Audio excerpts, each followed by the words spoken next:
So in this tutorial, we're going to be going over some exploratory data analysis techniques. So we're going to start off here by defining iris as iris. We're going to use a built-in data set that I've used in other videos, just much easier for you guys. You can just load it right in. Now, typically when starting exploratory data analysis, you're going to want to start off with some calculations. So we'll do, say, mean, and we could do our data set, index it with the $sign, and let's take the mean of length. Run that, and we could see 5.84 right here. We could also do the same for standard deviation. Just Control C, copy that, paste it, and pass through SD. We can run that, and we can now see the standard deviation here. Now, a more efficient way to do this would be with the summary function, and we could just type summary and then just pass through iris.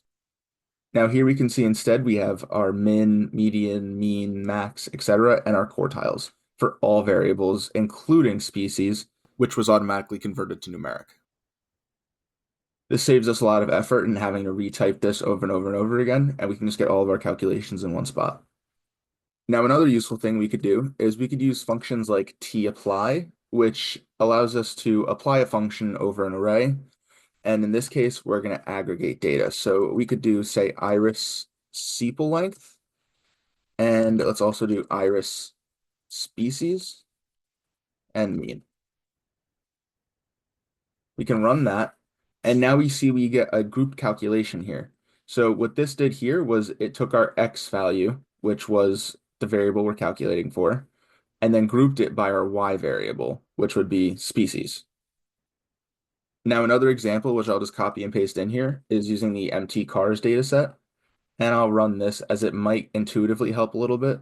So this takes cars by cylinder and calculates their miles per gallon. So this is miles per gallon by cylinder.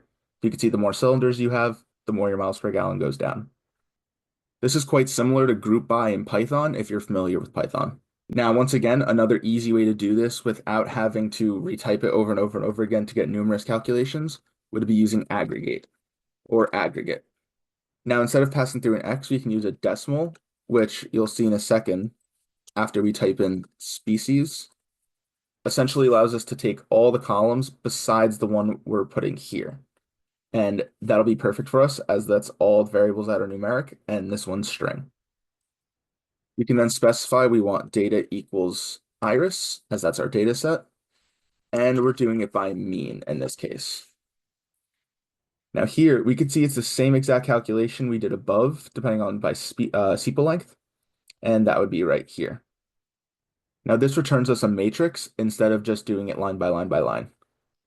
We could also pass through something else here, like say median. And there's our median value. Now I have done other tutorials on plotting, but here is just a simple histogram example we'll go over. So we're going to do sepal length distribution. We're going to name it sepal length distribution.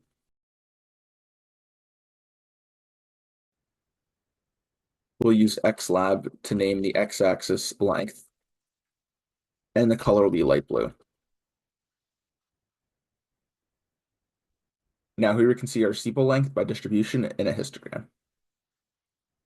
There are other customizations you could make to this, but for now we'll go with this. Now next we'll go into the Boxplot. Here we're going to do a relationship. So we're going to do sepal.length, and we can do a tilde and species. We're going to specify where this data is coming from, which is going to be iris, and we can name this sepal length by species.